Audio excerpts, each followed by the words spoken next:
आप सब जानते हैं, अब मेरी माँ का शरीर तो इस दुनिया में नहीं है। कुछ समय पहले 100 साल की उम्र पूरी करके वो हम सबको छोड़ के चली गई। मेरी उस माँ को, जिसका राजनीति से कोई लेना देना नहीं, जिसका शरीर भी अब नहीं है, मेरी उस माँ को भद्दी भद्दी गालियां दी गई। जितने भी इस तरीके से मोदी जी को मीम्स बनाकर, या फिर कह सकते हैं कि जितने भी लोग मोदी जी को रोस्ट करके, या फिर उनके कॉमेडीज करके, या फिर कह सकते हैं कि जितने भी लोग या फिर क्रिएटर्स, या फिर कह सकते हैं कि लोग उनके प्रति जो हीन भावना रखने गए, उन सभी के लिए दोस्तों मैं वीडियो बना रहा हूँ। और खास करके दोस्तों उन तमाम गर्ल्स के लिए, उन तमाम लड़कियों के लिए जो प्रोटेस्ट में तो गई तो थी, लेकिन जिस तरीके से आपने वीडियो देखा, जिस तरीके से ये। हेलो मैम, क्या नाम हुआ आपका? मेरा नाम नूर है जी। मैं मुंबई से आई हूँ। कहाँ से आई हैं? मैं मुंबई से आई हूँ। यहाँ पे क्या लग रहा है, अब तो बदलाव हो गया, अब अगली चाहत क्या है आप? बस ये तो हमारी फर्स्ट जीत है, आगे आगे हम और भी चीज़ें रखेंगे। हमें बहुत खुशी हुई है। जैसे 20 जुलाई को हमारे लिए एक ब्लैक डे था, वैसे ही 25 जुलाई आज हमारे लिए सेलिब्रेशन डे है और हम बहुत खुश हैं। और मैं चाहती हूँ अगली एजुकेशन मिनिस्टर राखी सावंत बने, because she is also bad like me. Oh my God, अगली जो एजुकेशन मिनिस्टर राखी सावंत बने, और ये मैं उसे वो जी। फिर तो पता चला कि देश में सिर्फ मीम्स बन रहे हैं। नहीं, मीम्स के साथ वो अपना काम भी करेंगी। हमारे जो प्यारे प्यारे एजुकेशन मिनिस्टर लड़की बोल रही है कि अब हमें राखी सावंत को एजुकेशन मिनिस्टर बनाना चाहिए, तो मैं उसको ये वर्ड बोलना चाहता हूँ कि तू राखी सावंत जैसी है, तू राखी सावंत की जैसी है, उसकी हरकतों जैसी है, उसकी विचारधारा जैसी है, उसकी मेंटेलिटी जैसी है, तभी तू राखी सावंत को शिक्षा मंत्री बनाने का फैसला है। तू बोल कह सकते हैं कि शिक्षा मंत्री राखी सावंत को बनाया जाए। ये जो है ना लड़कियां होती है ना, ये जो लड़कियां जो आपने देखा, इस तरह की तमाम लड़कियों को, सभी के लिए लड़की की बात, मैं हर लड़की के लिए बात नहीं बोल रहा हूँ, आप समझ सकती हूँ। मैं हर एक गर्ल्स की, हर एक औरत की मैं रिस्पेक्ट करता हूँ, और हर एक औरत की मैं एक अच्छा इंसान मानता हूँ और उनकी वैल्यू भी करता हूँ। लेकिन इस तरीके की जो छपरी लड़कियाँ होती ना, जिस तरीके की जो ऐसी विचारधारा की, आपने देखा उस प्रोटेस्ट में कई सारे लड़के गए, कई सारी लड़कियाँ गई।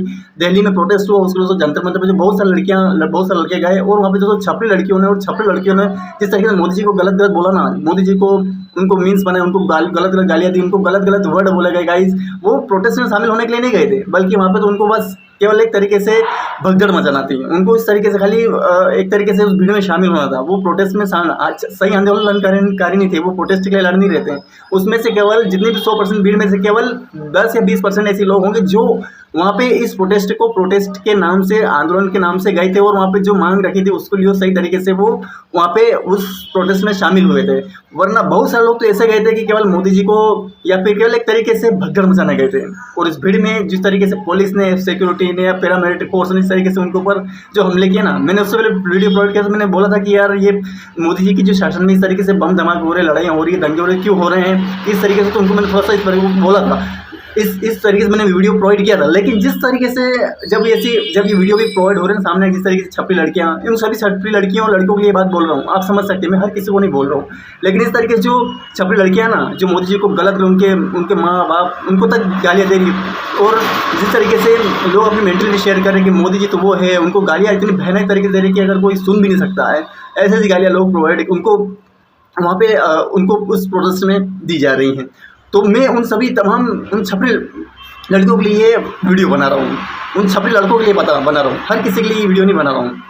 उन तभी लोग, वैसे मैं सभी के लिए वीडियो नहीं बना रहा हूँ, मैं उन तमाम लड़कियों के लिए, उन तमाम छपरी लड़कियों लड़कों के लिए जो इस तरीके से विचारधारा रखते हैं। आप समझ सकते हैं कि आपकी मेंटलिटीज कैसी है। भाई सबको लगता है, मोदी जी को भी लगता होगा, मोदी जी को भी ऐसी चीज़ें, उन्होंने बोला है कई सारे इंटरव्यू में, बोला है कि मेरे माँ बाप तक को गाली दे देते हैं लोग, तो अभी भी वो पता नहीं किस तरीके से सहन करके वो प्रधानमंत्री इस देश को, शासन को चला रहे हैं। देखो ये जो लोग होते हैं ना, ये इस तरीके छपरी टाइप जो बातें करते हैं, छपरी टाइप जो लोग इस तरीके से गालियाँ देते, गलौज करते, या फिर जो अफसर उनको भारत देश की हिस्ट्री पता नहीं है, उनको इकोनॉमी पता नहीं है, उनको जियोग्राफी पता नहीं है, उनको विविध जो भारत देश का कल्चर पता नहीं है उन लोगों को, तभी वो लोग ऐसी भावनाएं पैदा करते हैं। लोग, मैंने वही सारे वीडियो देखे मोदी जी के, जो उस वीडियो को जो आपने मोदी जी वीडियो प्रोवाइड किया कि तमाम फ्रेंड्स में मैं इस बात की सराहना करता हूँ कि प्रोटेस्ट में इतने लोगों ने उसमें किया, तो उन्होंने वीडियो प्रोवाइड, उसमें भी लोगों ने उनके रिएक्शन लेके दोस्तों पर्चे पर लिख कर उन्होंने वीडियो प्रोवाइड किया। और ये वीडियो दोस्तों मैंने इससे पहले वीडियो प्रोवाइड इसी वजह से किए थे कि आप इन वीडियो को देखें, उसके बाद इस पर बात करते हैं कि लोग इस तरीके से उनके पर्चे पर लिख ले, उनको बता रहे हैं, अबे साले तुम क्या समझते हो भारत, उनको उनके तुम सोचो कि उनको टेलीप्रॉम्प्टर से लिखकर उन्होंने इस तरीके से करके तुमको बताई होगी चीज़, कभी तुम्हारे मुंह से सही शब्द निकले हैं, भारत देश के लिए सही शब्द निकले, तुम उनको बता रहे हो कि ये बोलो इस तरीके। मैं तो ये कहता हूँ ऐसे कि या तो भारत देश के अंदर एक ऐसा कानून है जो अपशब्द बोले या फिर कोई गलत किसी को बोले तो उसके लिए कानून बनना चाहिए, ना कानून भले ना भले,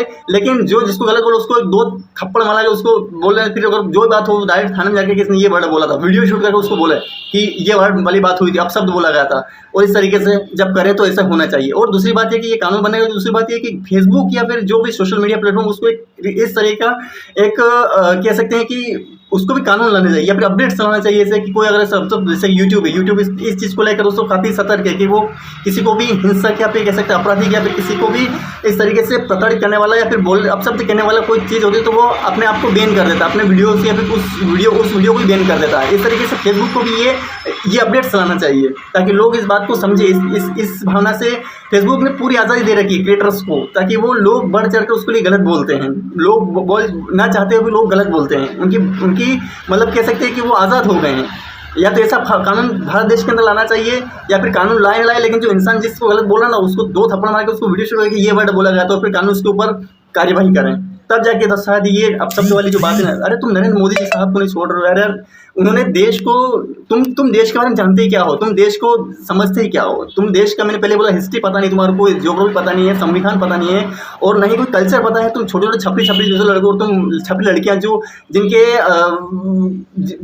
जिनके कांड देखेंगे ना आप तो समझ जाएंगे कि उनके कांड क्या क्या कर रखे हैं, और वो भी देश के प्रधानमंत्री नरेंद्र मोदी जी इतने बड़े पोस्ट वाला आदमी को इतने बड़े मैं ये नहीं कह रहा हूँ कि मैं मोदी जी के बारे में मैंने वीडियो प्रोवाइड कर रखा है, और ये वीडियो मैंने इसलिए प्रोवाइड किया था कि वाह मोदी जी वाह आपने क्या देश के अंदर ये हाल बना रखा है। मैंने इस फिर उनके 2-3-4 दिन बाद मेरे कहने से नहीं बल्कि उनके इस वीडियो ऐसे माहौल से देखा तो फिर आपने देखा कि धर्मेंद्र प्रधान का इस्तीफा देगा, मैंने उनको भी बोला था कि ऐसी बना रखी है, क्योंकि कर ही रहे थे जब बम धमाके हो रहे थे वहाँ पे बहुत सारे लोग लाठीचार्ज होगा, क्यों होगा, क्योंकि 80% लोग तो वहाँ पे इसी तरीके से भगदड़ मचाने गए हैं, पुलिस पैरामिलिट्री फोर्स जितने भी लोग वहाँ पे गए तो भाई उन्होंने जानबूझ के थोड़ी कोई करेगा। अगर पुलिस भी अगर कोई किसी के ऊपर डंडे मार रही है तो इसका मतलब ये था कि वो पागल है या फिर कोई बेवकूफ़ है, ऐसा तो होगा ही नहीं, बल्कि लोग ऐसे कर रहे हैं वहाँ पे। एक कोई बंदा अगर कोई गलत बोलता है तो उसके साथ 3 खड़े हो जाते हैं बोलने के लिए, लेकिन ऐसा नहीं होना चाहिए। अगर ऐसा हुआ ना तो उसको वहाँ पे वहीं पे डंडे मारने चाहिए, तो वे पुलिस ने किया, वही धमाके किए हैं, पर लेकिन ये ऐसा नहीं होना चाहिए। ये मैं थोड़ा सा रिक्वेस्ट करते हैं कानून भारत के सरकार से भी। और दूसरी बात है कि इन सोशल मीडिया प्लेटफॉर्म पे ऐसे ये प्रतिबंध लगना चाहिए, नहीं तो अगर नहीं लगता है ना तो फिर ये आज़ादी मिलेगी। बहुत सारा आपने देखा होगा कितने ही लोग कितने ही बच्चे मोदी जी को टारगेट करते बोलते हैं उनको, अरे वही क्या इस दुनिया में वही इंसान पैदा हुआ है सभी की गाली गलौज सुनने के लिए, वो करने के लिए, और तुम्हें किसने अधिकार दिया कि तुम किसी को गलत बोल दो, तुमको किसने अधिकार दिया। एक वीडियो वाइज में एक मैडम का है प्रतिभा नाम है उनका, मैं वीडियो उनकी प्रोवाइड करूँगा गाइज। उनकी बातों से गाइज एक तरीके से मुझे ना ऐसा लगा कि यार ये बहुत सारे लोग अच्छे भी इस दुनिया में, भारत देश के अंदर बहुत सारे लोग, बहुत सारे औरतें, बहुत सारी लड़कियाँ अच्छी भी हैं जो सही को सही मानती है और गलत को गलत मानती है। मैं उनकी रिस्पेक्ट करता हूँ, उनकी वैल्यू करता हूँ, उनकी इज्जत करता हूँ, लेकिन जो इस तरह की छपरी लड़कियाँ तो उसको 2 चमाटे मार के सीधा करने का मन करता है। ये क्योंकि उनको किसने अधिकार दिया है किसी को गलत बोलने का। भाई प्रोटेस्ट कर रहे हैं तो प्रोटेस्ट को सही तरीके से करें ना, गाली गलौज करके क्यों कर रहे हैं। मोदी वो है, मोदी वो है, वो है, वो है। एक वीडियो मेरे सामने ऐसा आता है, एक लड़की बोलती है कि अरे भाई तू शादी कर ले, तू देश को बर्बाद कर रहा है। या एक वीडियो मेरे सामने ऐसा आता है कि बीजेपी को तो यहाँ पे मैं लगा दूँ यहाँ पे धर्मेंद्र प्रधान ने इस्तीफा दे दिया है, एक अकाउंटेबिलिटी तय हुई है, अब किसकी अकाउंटेबिलिटी तय होना चाहिए? गडकरी की नहीं, सबकी होनी चाहिए, मुझे लगता है पूरी बीजेपी की होनी चाहिए। बट हाँ, ये इथेनॉल वाले भाई साहब को यहाँ से खराब, मतलब बहुत ही खराब है, उनको भगाना चाहिए। पहले तो मुझे एक टाइम पे ठीक लगते थे, मैं झूठ नहीं बोलूंगी, एक टाइम पे लगता था उन्होंने काम किया है, बट जिस तरीके से उन्होंने घोटाला करके ये गन्ने का रस मिला के जो लोगों को इथेनॉल बेचा है, कसम से बहुत ही मतलब लगता है कि बहुत ही खराब नेता है ये। तो अब इनका होना चाहिए। और देखिए सबसे मेन तो है ये बीजेपी को ही हमें इस देश से खत्म करना चाहिए। जब तक बीजेपी रहेगी, इनके इस तरीके के नेता पलते रहेंगे, बड़े होंगे उसमें और मजबूत होंगे, तो इनको ही खत्म करना चाहिए। मोदी जी को तो नहीं कहूंगी मैं, मोदी जी का ही रिजाइन मांग ले तो ज्यादा ही मांग लिया है कुछ तो ठीक है, पर अब मुझे लगता है गडकरी की बारी है और इस्तीफे का चलन यहाँ से शुरू हुआ है। ये मैसेज क्या गया पूरे देश में? यहाँ वीडियो कि बीजेपी को तो मैं उन तमाम मीडिया जो क्रिएटर होते हैं उनको भी बोलता हूँ कि तुम ऐसे लोग इंटरव्यू क्यों लेते हो? उन लोगों से इंटरव्यू नहीं लेना चाहिए, उनको तो उनकी बातें राय जानना नहीं चाहिए। वो क्या बोलते हैं कि तुम अब किसका, अभी तो अब धर्मेंद्र प्रधान जी के लेकर अकाउंटेबिलिटी हो गई, अब किसकी अकाउंटेबिलिटी चाहते हो? तो क्या अब तो नितिन गडकरी की मैं बोलती है, नितिन गडकरी की अब हम बीजेपी को हटा देने की बात करती है। और बीजेपी, अरे तुम बीजेपी जब हट जाएगी ना तो तुम्हारे पता नहीं क्या हो जाएगा। मैं ये नहीं पार्टी को टारगेट करूँ, मैं ये नहीं कहता हूँ, पर देश के अंदर जो डेवलपमेंट, भारत देश का नाम जो अन्य देशों के अंदर जो शामिल हुआ है ना, वो बीजेपी के बाद ही हुआ है, और ये भी आप जानते हैं अच्छी तरीके से। लेकिन अगर इस तरीके से और बोलती है कि अब नितिन गडकरी के बाद अब और भी, मैं तो चाहती हूँ कि नरेंद्र मोदी जी को भी यहाँ से हटा देना चाहिए, मैं तो बीजेपी को खत्म ही कर देना चाहिए, ऐसी बात बोलती है वो। तो मतलब कि ये बात बहुत बड़ी हो जाएगी। अरे तो भाई पहला तेरा घर संभाल, उसके बाद ये सारी बातें करा नहीं बस। अरे तुम अपने घर को नहीं संभाल सकते हो, तुम अपने परिवार को या अपने घर को मेंटेनेंस तरीके से नहीं समझ रहे, तुम देश के प्रधानमंत्री के ऊपर उंगली उठा रहे हो, कितनी बड़ी शर्म वाली बात है ये। समझ रहे हो ना मैं क्या बोल रहा हूँ? जब दिल में, मैं ये हर वीडियो में प्रोवाइड नहीं करूँगा, लेकिन मोदी जी को जब कोई टारगेट करना तो दिल में एक लगता है कि तुम एक अच्छे, एक भाई गलती मोदी जी की नहीं है। मैंने पहले भी वीडियो प्रोवाइड कर रखा है, मैंने पहले ही बोला है कि सिस्टम में अगर एक इंसान की गलती नहीं रहती, सिस्टम केवल एक नहीं, सिस्टम एक है लेकिन उसमें तमाम तरीके के लोग होते हैं। और एक इंसान अगर एक बहुत बड़ी जाल की कड़ी, अगर एक कड़ी उसके अंदर खराब होती है ना, एक कड़ी अगर कमजोर होती है ना, तो पूरी कड़ी टूट जाती है। उस तरीके से सिस्टम एक कड़ी की तरह है, लेकिन उसके अंदर तमाम लोग काम करते हैं।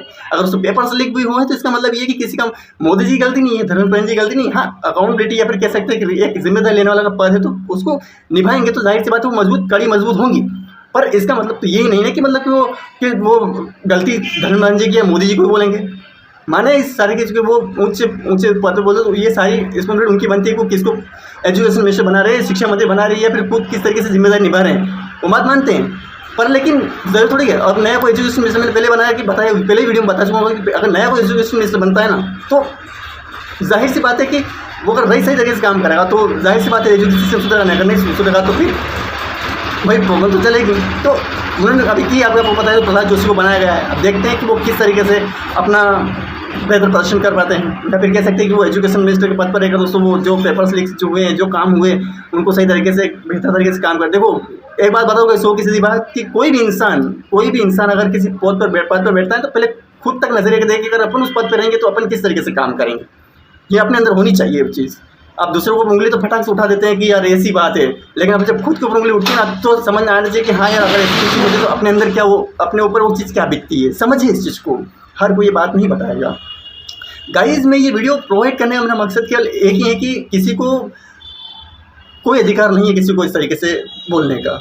अगर सही है तो उसको सही तरीके से आंदोलन करो, गलत है तो उसको गलत तरीके से उसको बोलने का अधिकार नहीं है। भाई क्या है कि दुनिया में आप पहले अपने ऊपर देखो उस चीज़ को, उसके बाद दूसरों को लागू करो। समझो ना इस चीज़ को। तो मैं ये वीडियो केवल उन लोगों के लिए, ये छपरी धड़ी के लिए जो लड़कियां बोलती है कि राखी सावंत को शिक्षा मंत्री बनाओ, नितिन गडकरी को हटाओ, उनको हटाओ, बीजेपी को हटाओ, लड़के वो तमाम इस तरीके टेलीप्रॉम्प्टर की तरह कॉपी पर लिख कर वो बता रहे कि ऐसी इस तरीके से करें, इस तरीके से बनाएं वीडियो, इस तरीके से प्रोवाइड करें। अरे तुम पहले हिस्ट्री जानो, पहले भारत देश की, फिर अर्थव्यवस्था जानो, पहले भारत का संविधान जानो, पहले भारत के संस्कृति को जानो, भारत ही नहीं बल्कि पूरे इंटरनेशनल की बातें करो, इंटरनेशनल पे चीज़ों को समझो, उसके बाद बात करो ना। इस तरीके से कल पर्चे दिखाने से 2 मिनट के इस तरीके से बोलने से कुछ नहीं होता है। इस चीज़ को समझो। तो मैं मैं इंसान के बारे में बोल रहा हूँ, मैं किसी पार्टी के लिए भी नहीं बोल रहा हूँ। मैं इंसान के लिए, उस इंसान को हम गलत नहीं बोल सकते हैं, क्योंकि वो नहीं है गलत। क्योंकि जितना मैं पहले बता चुका हूँ, जितना डेवलपमेंट जिस तरीके से, जिस दिन मैं ये कह रहा हूँ भाई, जिस दिन नरेंद्र मोदी जी अगर प्रधानमंत्री से अगर पोस्ट से चले भी जाएंगे ना, क्योंकि इंसान को कभी ना कभी जाना है दुनिया से, इंसान इस दुनिया में कभी नहीं रहता है, एक न एक दिन उसके पद पर दूसरा भी आएंगे और दूसरा भी काम करेगा, लेकिन उन्हें वो इंसान भी धरती से चले जाएंगे। कोई भी इस इंसान से जो पैदा हुआ तो जाएगा ही जाएगा, इसमें कोई दो राय नहीं है। लेकिन जब वो जाएंगे ना, तो उस दिन देखना, तुम बीजेपी को कितना भी हटा लो, कितना भी बड़ा बोल लो, फिर भी बीजेपी के अंदर जो तहलका मचा रखा है ना, वो मोदी जी के वजह से ही मचा रखा है। मोदी जी के अपने तौर तरीके, काम काज के तरीके और अपनी रणनीतियों की वजह से ही मचा रखा है। और जब ये पद से हट जाएंगे या फिर वो ऐसी कुछ घटना हो जाती है, तो ये जो 2014 से बाद जो उनके जो कार्यकाल का समय याद आएगा, ताकि आपको भी समझे। मैं उनको पार्टी को लेकर नहीं बोल रहा हूँ, बल्कि उनकी इंसान की एक काबिलियत की बात कर रहा हूँ। इस चीज़ को समझे। मैं अगर नहीं भी समझ में आने तो अपना मुंह बंद रखे, जिससे कि और भी दूसरे लोग उस चीज़ से प्रभावित ना हो, ताकि ये चीज़ आगे ना बढ़े। मैं ज़्यादा इस वीडियो को लंबा नहीं करूँगा। मैं 2 और वीडियो दोस्तों प्रतिभा जी की जो वीडियो उनको प्रोवाइड करूँगी, उनके वीडियो ने मुझे उन्होंने कहा है कि आप देश की बेटी कैसे जाते। अरे ऐसे कई तमाम लड़कियाँ आई हैं वहाँ प्रोटेस्ट में, तमाम लड़के आए हैं, ऐसे तमाम लोग आए हैं वहाँ पे। मैं कहता हूँ भाई प्रोटेस्ट में 80% लोग खाली भगदड़ मचाने के लिए आए। माना को भगदड़ ने ही वो आंदोलन को बड़ा बना दिया और उसकी वजह से धर्मराज जी को इस्तीफा देना पड़ा, जो भी हुआ। पर लेकिन एक वो मैटर अलग है और एक ये मैटर अलग है कि आप किसको गलत बोल रहे हो, है ना। तो इस चीज़ को समझे। मैं ज़्यादा वीडियो को लंबा नहीं करूँगा भाई, और इस वीडियो के बारे में इतना ही कहूँगा गाइज। वीडियो गाइज अब क्योंकि और इससे मैंने पहले बताया कि इससे मुझे और वीडियो प्रोवाइड कर दूँ आपको, ताकि आपको वो भी चीज़ पता चले। और अगर जो भी इस तरीके से वीडियो अगर मोदी जी के बारे में गलत बोलते हैं ना इस, तो उनको तो मैं तो बोलता हूँ अगर मोदी जी को अगर तुम सही मानते हो तो कोई भी अगर मोदी जी के बारे में गलत बोलना, माने कि गलत के समय गलत बोले, लेकिन सही को अगर कोई गलत बोलेगा तो उसको वहीं उसको उसी तरीके से समझाया जाए, ताकि वो समझ में आए उस चीज़ को कि भाई तूने क्या बोला है, चीज़ समझे उन्हें मैं क्या बोल रहा हूँ। तो इस चीज़ को समझे। और मैं ज़्यादा वीडियो को लंबा नहीं करूँगा। वीडियो गाइस इतना ही, इस वीडियो को समाप्त करता हूँ गाइस। वीडियो गाइस पसंद आए लाइक कमेंट शेयर ज़रूर करना, चैनल को दोस्तों सब्सक्राइब ज़रूर करना दोस्तों। धन्यवाद।